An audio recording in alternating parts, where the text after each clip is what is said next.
எல்லோருக்கும் வணக்கம். இந்த வீடியோ பதிவில் என்ன பார்க்க இருக்கிறோம் என்றால், இவர் ஒரு ஆண் ஜாதகர். இவர் பிஎஸ்சி ரேடியாலஜி என்ற படிப்பை படிக்கிறார். அது அவருடைய கிரக நிலை அவருடைய ஜாதகத்தில் எந்த அமைப்பில் இருந்தால் அவருக்கு அதன் மேல் ஆர்வம் ஏற்பட்டு அந்த கோர்ஸை எடுத்து படிக்க முயற்சி செய்திருப்பார் என்பதை பற்றி இந்த வீடியோ பதிவில் பார்ப்போம்.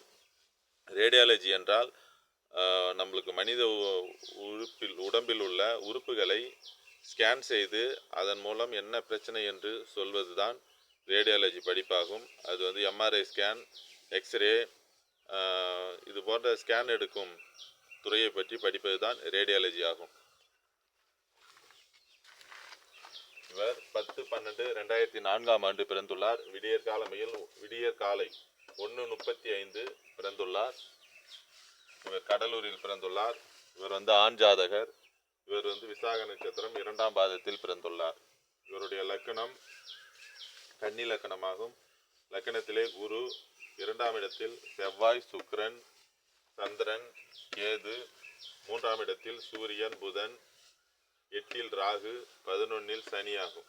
இவர் பிறக்கும் பொழுது குரு தசையில் 11 வருடம் 11 மாதம் 6 நாட்கள் பிறந்துள்ளார்.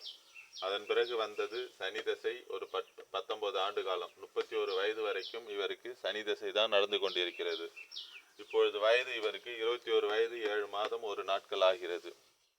இப்பொழுது நடப்பு திசை சனி தசை சுக்கிர புத்தி நடந்து கொண்டிருக்கிறது. இவர் கன்னி லக்கணம். லக்கணத்திலே குரு திக்பலம் பெற்று நல்ல கன்னி லக்கணத்தில் குரு இருந்து புதனுடைய அந்த அறிவுத்திறன், கணக்கு வழக்கு கம்ப்யூட்டர் அப்படின்னு சொல்லக்கூடிய அந்த அறிவுத்திறன் கொண்ட அந்த லக்கணமாக இருப்பதால் லக்கணத்திலே குரு இருந்து அவருக்கு அந்த ஒரு புத்திசாலித்தனத்தை கொடுக்கக்கூடிய தன்மையை கொடுத்திருக்கிறது. லக்னாதிபதி சூரியன் 3ஆம் இடத்தில் இருந்து செவ்வாயோட வீட்டில் இருப்பது எரிச்சல் தரும்.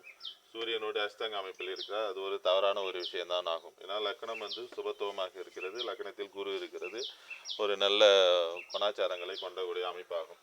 இவர் பிஎஸ்சி ரேடியாலஜி படிப்பதற்கு என்ன கிரக நிலை என்றால், செவ்வாய் தான் மருத்துவ சார்ந்த துறையை குறிக்கக்கூடிய கிரகமாகும். செவ்வாய் சுக்கிரனும் செவ்வாயும் மிக நெருக்கத்தில் அமர்ந்து, செவ்வாய் அதிக சுக்கிரனுடைய வீட்டில் சுக்கிரனோடு சேர்ந்து 2ஆம் இடத்தில் அதிக சுபத்துவம் பெற்று இருப்பதால் அவருக்கு அந்த செவ்வாய் சார்ந்த துறை, அதாவது மெடிக்கல் சார்ந்த துறையில் அவர் படிப்பதற்கு ஆர்வம் ஏற்பட்டு அந்த துறையை எடுத்து படித்து கொண்டிருக்கிறார். செவ்வாய் தனித்து இயல்பாக இருந்திருந்தால், செவ்வாயும் சுக்கிரனும் தனியாக இருந்திருந்தால் இவர் டாக்டர் அந்த மாதிரி அமைப்பை கொடுத்திருக்கும்.